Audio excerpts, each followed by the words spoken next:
Diyos.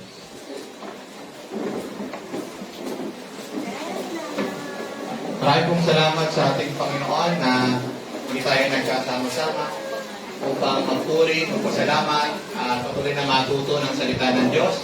Dahil ang salita ng Diyos ay ating kalakasan. Ang salita ng Diyos ang patuloy na nagbibigay ng pagpapatibay ng ating pong mga buhay. Kaya kung wala ang salita ng Diyos, parang pagkain lang yan eh. Kung ang pagkain ng physical, kailangan natin para tayo maging malakas. Amen. Kung ang pagkain physical, kailangan natin para hindi tayo manghina. Ganun din naman, kailangan natin ang salita ng Diyos dahil ito'y pagkain ng ating kaluluwa. Upang patuloy na magkaroon po tayo ng gabay sa ating kaisipan, damdamin, maging gabay ang salita ng Diyos sa ating buhay upang anumang sitwasyon ng hamon ng buhay, patuloy tayong mapalakas ng salita ng Diyos. Amen? Kaya sa araw ko na ito, bago po ako magsimula, yan pong i-welcome ko ang aming mga mahal sa buhay na narito. Nandito yung aming parang pangalawang magulang. Okay? Gusto ko pong i-welcome sa inyo ang aming tita Nina, ang aming tita Analisa. Welcome po. Purihin ng Panginoon na nakasama natin sa ngayon. And of course, magamat na nakasama natin once at ngayon po ay babalik Tita Belet. So nagpakabo natin ang Panginoon. Ay, pinagpapasalamat sa Diyos sa patuloy na pagbibigay ng lakas at kagalingan sa aming mama ng Panginoon. Salamat po sa Diyos. Sa lahat ng may mga sakit sa karamdaman, may niwala ko, patuloy natin pagkatiwala sa Diyos lang. Kasi ang Diyos naman ang may hawak ng buhay at alam natin siya ang mayroong kakayanan na maghimala sa buhay natin. At siya rin ang may hawak ng buhay natin, kaya sa kanya tayo magtitiwala anumang sitwasyon ng buhay. Amen? Kaya sa araw po nito, tayo po ay muli manalangin at ipagpasalamat natin ang araw nito na tayo muli makapakinig ng salita ng Diyos. Pinupuin ka namin, ilulalahati ang aming dakilang Diyos sa aming buhay. Patuloy po kami humingi ng tawad at nagpapakumbaga sa aming mga pagkukulang at pagkakasala. Linisin niyo po kami, Panginoon, at humihiling kami ng iyong kapatawaran sa lahat ng ito. Nagpapasalamat po kami, O Diyos, sa panibagong buhay at kalakasan na pinagkaloob niyo po sa amin ngayon. Sa palagi niyong pag-iingat sa amin, sa palagi niyong paggabay sa buhay namin, sa palagi niyong pagkakaloob ng lahat ng aming pangailangan. Sa presensya mo na nagbibigay sa amin ng kapayapaan at kalakasan. Sa tulong mo sa lahat ng anumang sitwasyon ng aming buhay, lahat ng ito ay amin pong ipinagpapasalamat. Aming Diyos, sa mga oras po na ito, mangusap ka sa amin. Sa amin po pagbubulay at pakikinig ng iyong salita, ikaw po ang magsalita sa bawat puso na naririto. Mangusap ka sa aming mga damdamin. At hayaan niyo po, Panginoon, sa pagtanggap namin ng iyong salita, masigit naming maunawaan, Panginoon, yung nais mo sa buhay namin. At mas magkaroon kami, Panginoon, ng mas matibay na pagtitiwala at pananampalataya sa iyo sa patuloy naming pagtanggap ng iyong salita. Tulungan niyo po kami sa tulong ng Banal na Espiritu na kami magtagumpay sa buhay. Tulungan niyo po kami sa magitan ng iyong presensya at Banal na Espiritu na malakaran namin ang iyong mga salita, magawa namin at masunod sa aming buhay. Tulungan niyo po kami, Panginoon.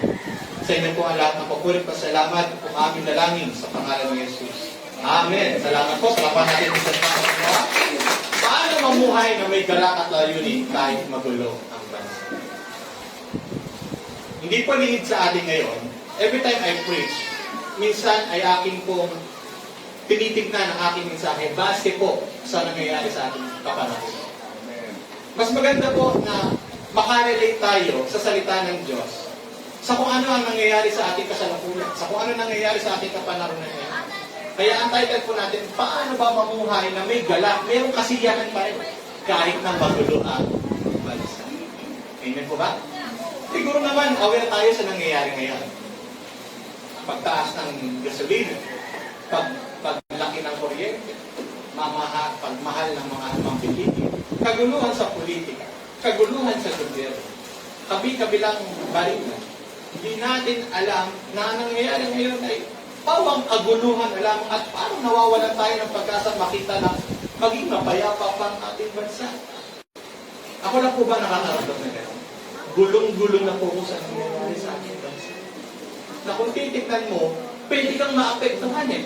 Pwede madala ang yung damdamin na pwede kang maapektuhan sa nangyayari. Pwede kang madismaya. Pwede kang mapuno ng galit at inis. Pwede kang makadama ng negatibong damdamin dahil nasa panahon tayo na nakikita natin ang kaguluhan. Tama po ba? Pero tingnan po natin ang sabi ng Filipos 4:11-13.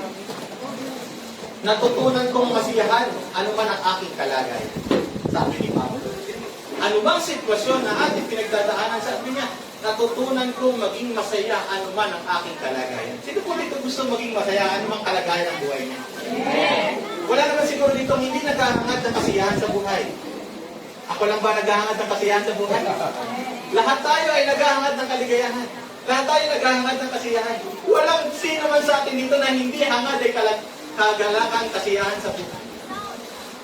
Pero, ang sabi ni Pablo, natutunan ko ng masiyahan maging ano man ang aking kalagayan. That's why I'm praying na nawa matutunan natin na masiyahan ano bang kalagayan ng ating buhay. Amen po ba? At sabi din po ng verse 12, alam ko kung paano maging kahos. Alam ko rin kung paano managana. Natutunan ko na ang sikreto kung paano masiyahan sa anumang kalagayan sa buhay. Ang magkusog, ang magutom, ang managana o ang maghirap. Natutunan niya ang sikreto. Maramdaman man niya, hirap man o ginhawa. So, ibig sabihin, sa mundong ito, sabi ni Pablo, sa mundong ito, hindi laging masarap, hindi laging masaya ang kalagayan. Tama po ba? Parang nga daw itong, may napanood ako parang gulong ng palad ba rin. Ang buhay ay parang sa akin, minsan nasa iras ka naman. Minsan maganda, minsan naman nasa ilalim, maayos. Diba? So, ang buhay natin pwedeng maging kahos, pwede rin namang managana, pwedeng magutom, pwede maghirap, pwede namang maging maayos. So, pwede nating maranasan sa mundong ito ang iba't ibang uri ng kalagayan. Tama po ha? Yan ano sabi ni Pablo in verse 13. Ano mang uri o ano mang kalagayan meron ako, lahat ay nakayanan ko. Lahat ay nagawa kong lagpasan dahil sa lakas na kaloob sa akin ni Kristo. Amen. Sabihin na walang bagay na hindi natin kayang mapagtagumpay. Walang bagay na hindi natin kayang mapagtagumpayan sa buhay natin. Mapagtatagumpayan natin. Bakit? Ang sabi ni Pablo, lahat ay magagawa natin harapin dahil sa lakas na kaloob ni Kristo sa ating buhay. Amen. Amen po ba doon? Praise God. Talakuhan nga po natin ang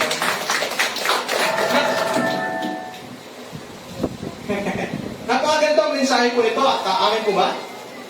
Na sa panahon nga na magulo ang bansa, masaya pa rin tayo. Sabi mo sa tayo mo, masaya ka pa rin ba? Masaya ka pa rin. Oo, masaya ako. Sabi mo ba? Masaya pa rin ba? Oo. Saan ka nakakita ng masaya ang mukha hindi makipinta? Nung nagtanong ka ng kasiyahan sa katabi mo, hindi makipinta ang mukha mo. Di ba ulitin natin sabi mo, masaya ka ba kapatid?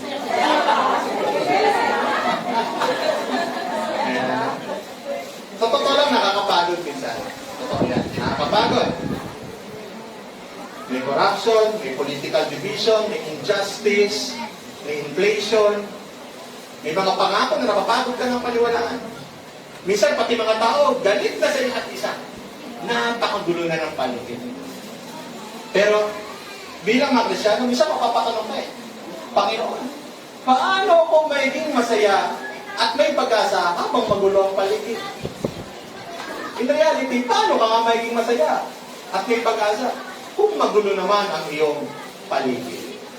Ako lang ba minsan nagtatanong nito? Siguro lahat tayo napapatanong, paano ka magiging masaya kung ganito ang sitwasyon? Tama po ba? Alam niyo po, hindi bago sa Bible ang ganitong sitwasyon. Hindi bago sa Bible. Marami rin po mga lingkod ng Diyos o sitwasyon na nakita sa Bible na pati ang mga lingkod ng Diyos na puno ng na naranasan yung kaguluhan sa panahon nila. Si Jeremiah, alam si Jeremiah? Si Jeremiah naranasan ang kaguluhan ng bansa sa panahon ng pagbagsak ng Israel. Naranasan nila yung paghihirap. Si Daniel, Meron kaming pinsan, Daniel, ganda pa. Biblical pa. Si Daniel, sa kurap at paganong gobyerno, naranasan niya ang hirap. Nakita ninyo, ang hirap ng kalagayan nila kasi nakikita nila ang sitwasyon. Gobyerno man, economy man, mahirap. Hindi lang yan. Sa ang early church, yung mga unang naging Kristiyano, no? Sila po ay nakaranas ng oppression sa ilalim ng Rome. Napakahirap din ang kanilang kalagayan. At lalo na yung nagsulat nito Filipos chapter 4, si Pablo. Si Pablo, habang sinusulat to, siya ay nakakulong. Bakit siya kinulong? Kinulong siya dahil wala naman siya kasalanan, kinulong siya dahil sa kanyang pananampalataya kay Kristo. Nakita po ninyo, magmula pa sa lumang tipan hanggang sa bagong tipan, lahat ng mga lingkod ng Diyos, hindi ka naging isa. Sabihin sa kayo, hindi ka naging isa. Lahat ng lingkod ng Diyos, nakaranas ng hirap. Nakita ang magulong paligid, nakita ang magulong gobyerno, nakita ang kaguluhan sa bansa. Hindi tayo nag-iisa. Alam ng Bible yan. Amen po? Yes. That's why ang Christianity po, hindi lang po ito religion na gumagana kapag maayos ang buhay. Amen po ba? Ang tunay na pananampalataya, kahit magulo ang mundo, matatag pa rin ang puso dahil kasama natin ang Diyos. Amen. Amen po. Yun ang tunay na pananampalataya. Kahit magulo ang mundo, matatag pa rin ang puso natin kahit magulo ang mundo dahil kasama natin ang Diyos. Iyan ang tunay na pananampalataya. Kaya kung tayo po ay nananalig sa Diyos, nagiging matatag pa rin ang ating puso kahit sa magulong mundo na ito. Amen po? Tingnan natin yung background of the text. Si Pablo, nakakulong siya, wala siyang freedom, hindi sigurado kung mabubuhay pa siya kasi inuusig siya, under corrupt government siya, hindi komportable ang kanyang sitwasyon habang sinusulat niya ito. So nakita natin yung kanyang sitwasyon. Pero ang tema ng Pilipos, kagalakan. Imagine, ang tema ng Pilipos, kagalakan, kahit na ganyan ang sitwasyon. Paano isusulat ni Pablo about joy kung gano'n naman ang kanyang naranasan? Nakulong, walang freedom, hindi sigurado kung mabubuhay pa siya, under corrupt government, di komportable sitwasyon. And yet, ang sabi niya, ang tema daw ng Pilipos ay kagalakan. Paano ka magkakaroon ng kagalakan kung gano'n ang sitwasyon mo kung ikaw si Pablo? Sige nga, kung ayaw si Pablo na gano'n ang kalagayan, paano ka mag-i-enjoy sa buhay? Paano ka magkakaroon ng joy? Pero ang ibig niyang sabihin dito sa verse na ito, ang tunay na kagalakan ay hindi galing sa sitwasyon, kundi sa relasyon mo kay Kristo. Amen. Hindi natin maiiwasan ang anumang kalagayan ng buhay. Hindi natin maiiwasan ang iba't ibang mga sitwasyon. Lahat tayo ay maaaring makaranas ng iba't ibang mga sitwasyon. Hirap man, sagana man, may problema man o wala. Lahat iba-ibang sitwasyon na pwede natin kaharapin. Pero ang tunay na kagalakan ay hindi daw galing sa sitwasyon natin, kundi sa relasyon natin kay Kristo. Kaya ang sabi niya doon, kahit na gito yung kalagayan ko, sinabi niya sa Filipos na rejoice in the Lord always. Magalak kayo sa Panginoon lagi, sabi ni Pablo. Biruin nyo, siya na nakakulong, siya na nahihirapan. Ang sabi niya, magalak pa rin kayo sa Panginoon. Eh minsan tayo, mahirapan lang ng saglit, ano-ano na ang sinasabi. Hello? Minsan tayo, mahirapan lang saglit, wala kang makita pa sa salamat, reklamo na lang ang narinig. Tayo, dumating man sa sitwasyon, hindi na tayo makapagsalita ng positibo. Nadadala tayo ng sitwasyon. Pero si Pablo, ang sabi niya, magalak kayo sa Panginoon. Because nakita niya ang sikreto, yung relasyon niya sa Panginoon ang nagpapasaya sa buhay. Dahil sabi niya, sino daw ang nagpapalakas sa kanya? Si Kristo na ating Panginoon. Palapakan natin ang Diyos. Salamat sa Panginoon. Ibig ko ba doon? Kaya number 1, ito yung message. Hindi natin kontrolado ang bansa, pero kontrolado natin ang puso natin. Amen po? Hindi natin kontrolado ano mang pwede mangyari sa bansa, pero kontrolado mo ang puso mo. Ganito ba ang nangyayari? Ang tanong, ikaw ba ay nagpapa-apekto ng lubos? O kahit na ganyan nangyayari, kung buo ang pagtitiwala mo sa Diyos, kaya masaya ka pa rin. Amen po? So, sabi ng Philippians 4:11, natutunan ko ng masiyahan anumang kalagayan ng buhay. Hindi sinabi niya, masaya ako kasi maayos ang gobyerno. Eh paano kung hindi? Nung nararanasan natin ngayon, masaya ako kasi maganda economy. Eh paano kung hindi? Katulad ng nararanasan natin ngayon. Diba? Masasabi ba natin, masaya ako? In reality, maaaring hindi natin masabing masaya ako. Amen po ba? Pero, ang sabi niya, natutunan kong makontento. Natutunan kong masiyahan. Kung mga kapatid, ang kailangan lang naman natin isipin na matutunan natin na anumang kalagayan nandiyan na yan, hindi natin kayang kontrolin yan, nangyayari na yan, yan na ang sitwasyon natin, pero ikaw na may relasyon sa Diyos, ikaw ay natuto sa Panginoon na anumang kalagayan, natuto kang makontento, natuto kang masiyahan. Amen. Natututunan. I have learned, sabi ni Pablo. So tayo, turuan natin ang ating mga sarili. Turuan natin ang ating mga buhay. Ano man ang kalagayan, tinuruan natin ang ating mga sarili na maging kontento kasi masaya tayo kay Kristo. Amen po ba? Natutunan kong makontento anumang kalagayan. Natutunan. So we have to learn to be content. We have to learn contentment in life. Whatever situation, whatever we have, we are contented, we are happy. Amen? Kasi lahat ng bagay na meron tayo, lahat yan ay dahil may Diyos tayong hindi nagpapabaya sa buhay natin. Palapakan natin ang Panginoon. Natutunan ko may kontento. Kaya nga, lalabas tayo ng church na ito. Dapat turuan mo ang sarili mo maging kontento. Turuan mo ang sarili mo maging masaya anumang sitwasyon ng buhay. Dahil nakatingin ka kanino? Kay Kristo, na ating Panginoon. Amen po ba? Next. Hindi automatic ang peace. Hindi automatic ang joy. Automatic ba yan? Hindi. Pinag-aaralan nito habang nagtitiwala sa Diyos. Kapayapaan, hindi yan automatic man, pero napag-aaralan. Sa paano natin napag-aaralan ang peace and joy? Sa patuloy mong pagtitiwala, doon mo natututunan na mas magkaroon ng kapayapaan at kasiyahan sa buhay. Amen. Okay? When we focus on issue, ayan. When we focus on corruption, when we focus on social media rage, di ba, nakita natin ang daming issue. Ang problema kasi, na marami na ang issue, marami na nga nangyayari, ang focus mo nandyan. Hindi ka talaga makakawala sa buhay na dismayado, buhay na puno ng inis at galit. Bakit? Saan ka nakapokus? Hello?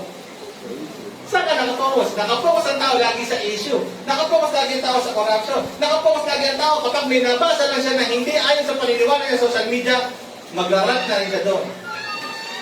Mag-focus na kung ano-ano against the issue or whatever situation meron ng bansa.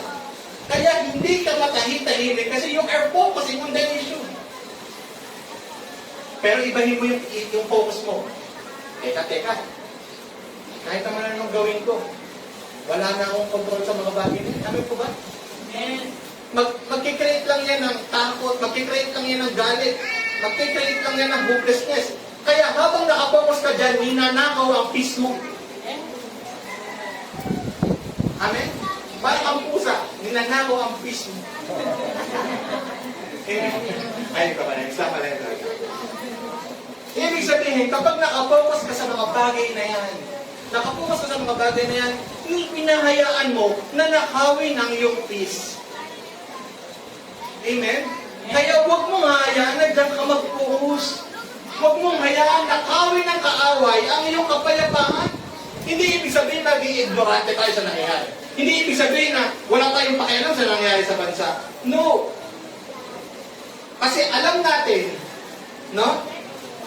Alam natin na ang hope natin, alam natin na ang victory natin ay hindi sa mga tao o sa nakaupo, kundi kung sino ang ating Panginoon. Yun yung ating hope, yun yung ating victory. Kaya bakit ako magpo-focus sa mga yan, magpapadala ko sa mga yan, sa halip, saan mo dadalhin? Dalhin ko na lang sa panalangin. Mag-focus na lang ako sa sarili ko, sa aking relasyon sa Diyos. Bakit? Alam ko, ang Diyos din naman ang mag-aayos ng lahat ng bagay. And He will make all things beautiful in His time. Amen po ba? Amen. Kaya, bakit mag-focus yan? Do not allow the enemy to steal your joy and your peace. When you focus on the problem, not on your God. Kaya sabihin sa kayo mga kapatid, huwag kayong mag-focus sa problema. Mag-focus ka sa Diyos. Hindi mananakaw ang iyong peace. Amin ba? Hindi ka magiging pusa. Pangalawa, hindi kailangan perfect ang paligid para magkaroon ka ng purpose. Kapag ba hindi perfect ang paligid mo, wala ka ng purpose? No. Anong sabi nito? Anong silbi ng pagsisikap? Para wala namang pagbabago eh. Paulit-ulit lang ang problema. Ibig sabihin, ganyan na ba ang problema? Wala ka nang magagawang maayos sa sarili mo. Nakadepende ka ba sa nangyayari sa mundong ito? Nakadepende ka ba sa nangyayari sa sitwasyon mo? Hindi. Kahit na hindi perfect ang paligid, pero ikaw na naniniwala sa Diyos, hindi man perfecto ang paligid mo, pero ikaw nabubuhay na punong-puno ng purpose. Amen po? Napakaganda ng buhay mo. Bakit? Nabubuhay ka na maganda pa rin ang purpose mo kahit hindi maayos, perfect ang paligid mo. Hindi nakadepende, tandaan niyo po, hindi nakadepende sa gobyerno ang purpose mo. Kung hindi maganda ang gobyerno, hindi rin pa maganda ang buhay mo. Ang purpose mo ay galing sa Diyos. Kaya kahit hindi maganda ang sitwasyon mo, pero ang buhay mo magandang nabubuhay sa mundo.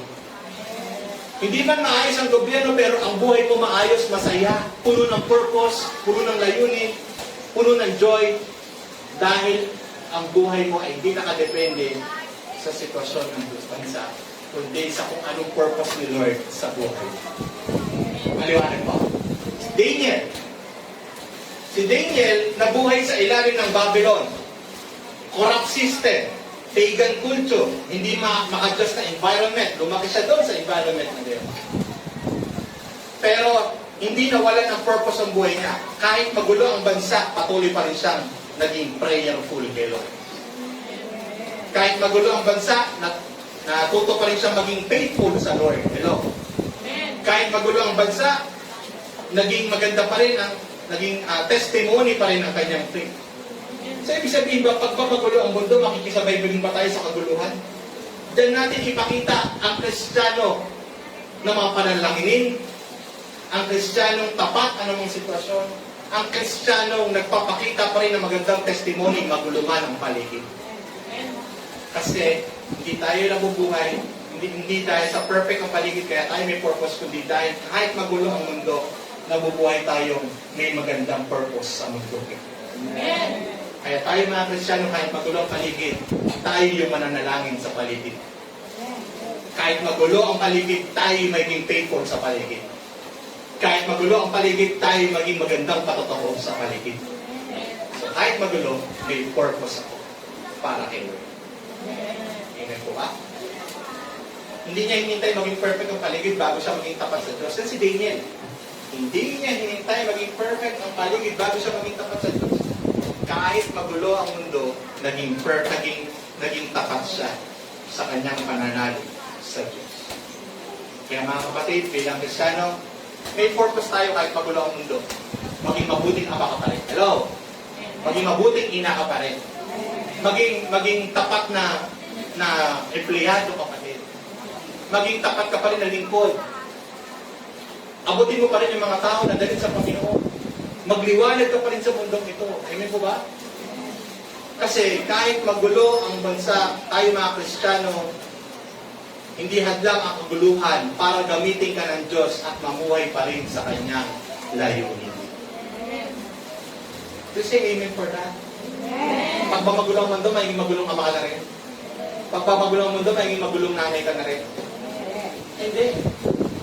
Magiging magulong tao pa rin ba tayo? Alam, magulong na ang mundo. Ibahin tayo. Magulong man ang mundo, pero punong-puno ng purpose. Tapat akong ng empleyado, mabuting nanay ako, mabuting tatay ako, tapat ako lingkod ng Diyos, naging liwanag ko sa mundo ito, yun yung mas mahalaga. Kasi ang mas mahalaga sa akin, hindi ang tingin ng mundo, kundi kung anong tingin ng Diyos sa akin. Kaya kahit may kaguluhan, ang mahalaga ang sarili ko, alam kong ginagawa ko kung anong tama sa harapan ng Diyos.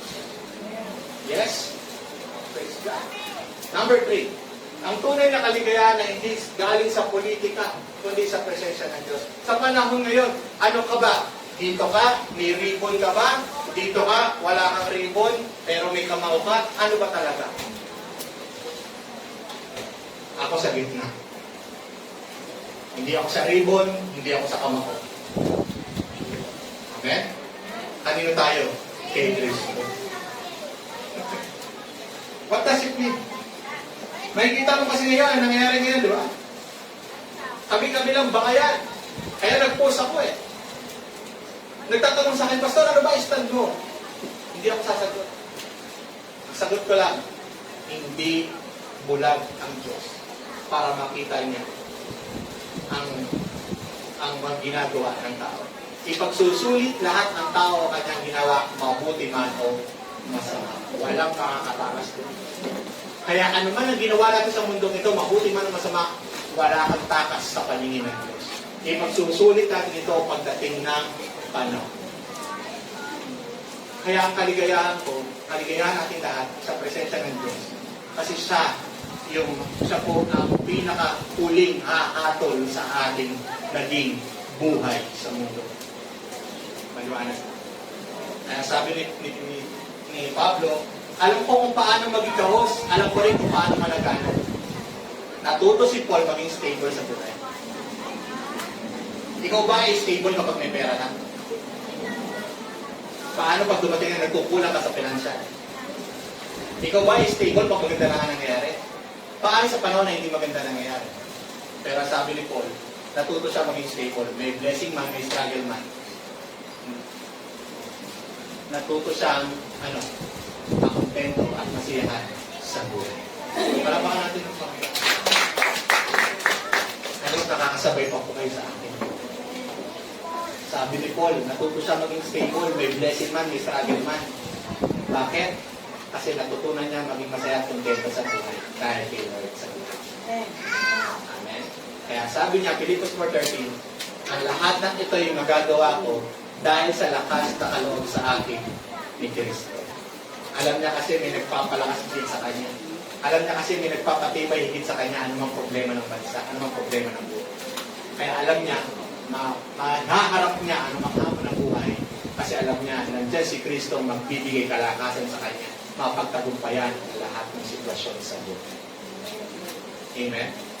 Kaya kung mabuhay ka, kaya ko manatiling matatag, kaya ko magpatuloy, dahil pinapalakas ako ni Kristo.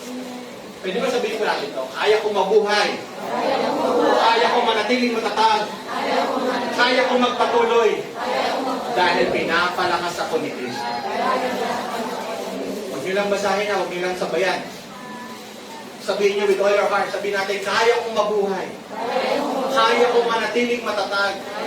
Kaya kong magpatuloy. Dahil pinapalakas ako ni Kristo. Amen po ba? Yes. Purihin natin ang Panginoon. The greatest rebellion against darkness is still having faith, hope, and love. Paano mo pinaglalabanan ng kadiliman?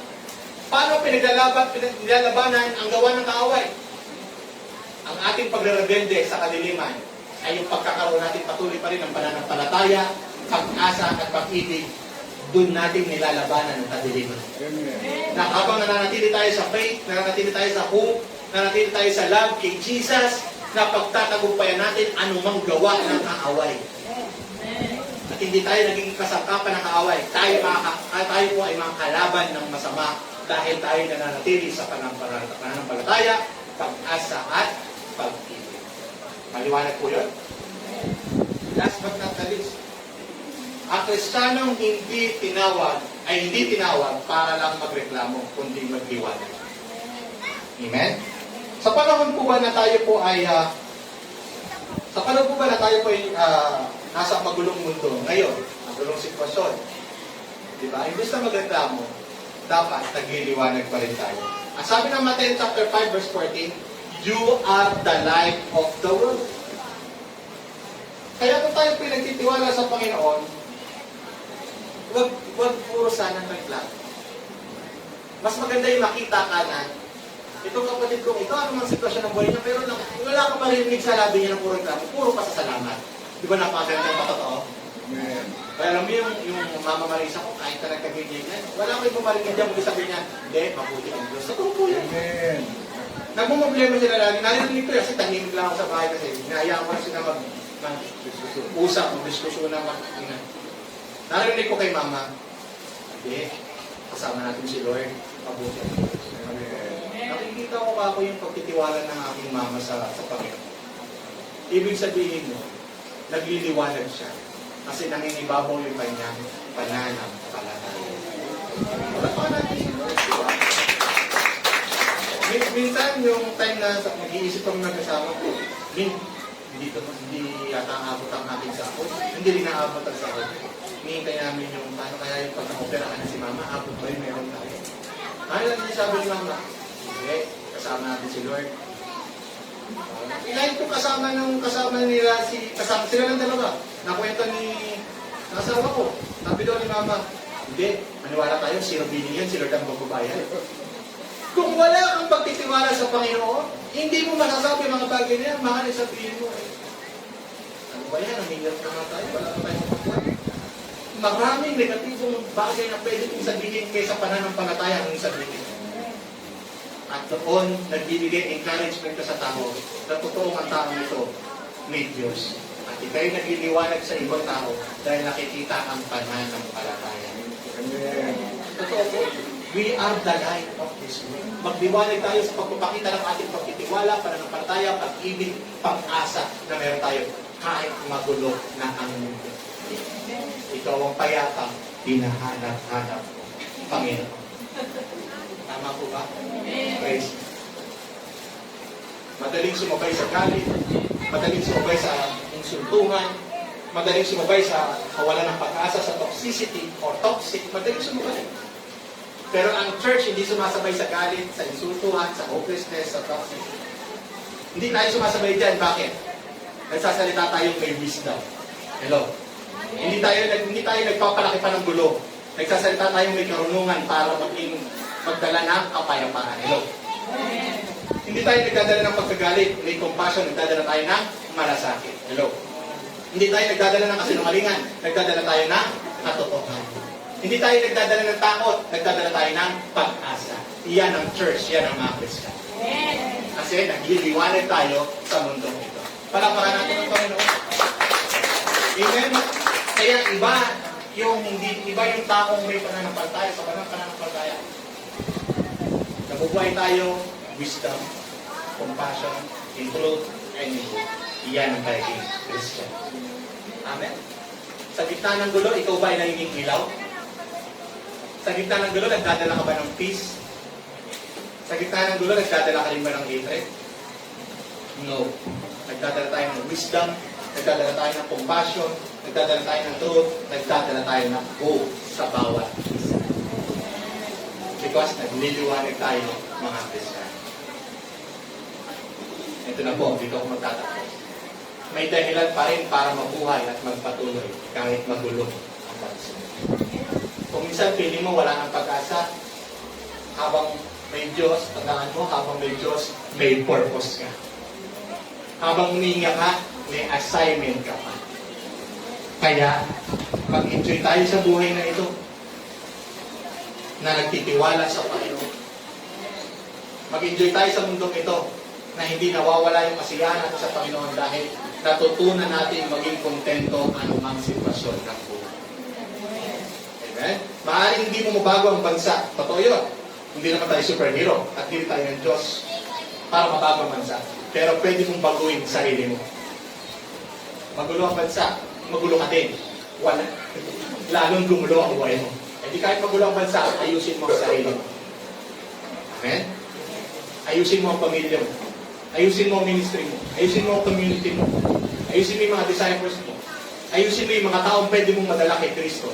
Kahit magulo ang bansa, pwede mo mag-focus ka sa kung anong mahalaga. Hindi sa kung paano mo mapaguhin ang bansa dahil hindi mo kayang mabuhin niya. Ang Diyos lang makagawa niyan. Pero ikaw, ang mas inaayos mo kung anong dapat mong ayusin sa sarili mo, sa pamilya mo, sa mga sa tao, sa mga mahal mo sa buhay, doon ka mag-focus. Meron pang kabuluhan ang iyong ginagawa sa buhay. Tama po ba? Amen. Kaya, ang Christian joy ay hindi masaya ako kasi maayos ang mundo. Yan po ba ang Christian joy? Hello? Yan ba ang Christian joy? Masaya ako kasi maayos ang mundo? Hindi. Ang Christian joy, kahit magulo ang mundo, buo pa rin ang tiwala ko sa Diyos. Yan ang totoong kagalakan meron ang mga Christian. Amen? Kaya kahit magulo ang politika, mahirap ang buhay, maraming uncertainty, pwede pa rin mabuhay na may galak, may purpose, may pag-asa, at may pananampalataya. Yan tayo sa magulong mundo na ito. Amen po ba? Amen. Kaya, purihin ang Panginoon, palapakan natin ng Diyos. Tayo po yung manalangin. Maraming pong salamat ang Diyos sapagkat binigyan niyo po kami ng mga salita na muli pong nagpatatag, nagbigay kalakas, pag-asa sa aming puso. Nagbigay kaaliwan, nagbigay kapayapaan sa amin. Tunay nga po, Panginoon, na napakaraming kaguluhan, napakaraming mga problema na aming kinakaharap. Hindi man po nababanggit ng bawat isa na rito, pero alam po, bawat isa ay kinakaharap na pagsubok sa buhay. Alam ko po, Panginoon, na maaari kami madismaya, maaari kami mapuno ng takot, maaari kami mapuno ng inis at galit sa mga nangyayari sa aming buhay, nangyayari sa aming paligid. Pero salamat po, dahil hindi po ito yung nangingibabaw. Ang nangingibabaw, pagtitiwala ang pananampalataya sa iyo. Salamat po, Panginoon, dahil tinuturuan mo kami na mas tignan ka sa lahat ng ito. Dahil alam po namin, Panginoon, ikaw po ang nagbibigay sa amin ng kalakasan, kaya magagawa namin ng lahat ng bagay na may pagkatagumpay dahil ikaw ang aming lakas sa lahat ng ito. Panginoon, hawakan niyo po ang aming buhay, hawakan niyo po ang aming puso at isip. Bigyan niyo po kami ng kapayapaan. Bigyan niyo po kami ng wisdom, Panginoon. How we face all chaos in life, Panginoon, na may wisdom, na may compassion, na patuloy pa rin, Panginoon, na maayos ang aming mga nagiging puso at isip sa anumang nangyayari sa mundo ito. Turuan niyo po kami, Panginoon, na masiyahan anumang kalagayan. Turuan niyo po kami maging positibo, puno ng pagkatiwala, puno ng pasasalamat sa buhay, anumang kalagayan. Salamat po, dahil ikaw ang aming lakas, ikaw ang aming tagumpay. Gaya ng sinabi ni Pablo, we can do all things through Christ who gives us strength. Lord, ipinagkakatiwala na po namin, sinusuko namin sa iyo lahat ng bagay sa buhay namin. Alam namin, Panginoon, na ikaw ang aming tulong sa lahat ng ito. At ikaw po, Panginoon, ang magbibigay ng iyong pagpapala upang sa lahat po ng pangangailangan at sitwasyon ng buhay, maranasan namin ang iyong masaganang biyaya. Sa iyo po ang lahat ng papuri pa salamat. Itong aming dalangin sa pangalan ni Jesus. Amen and amen. God bless po.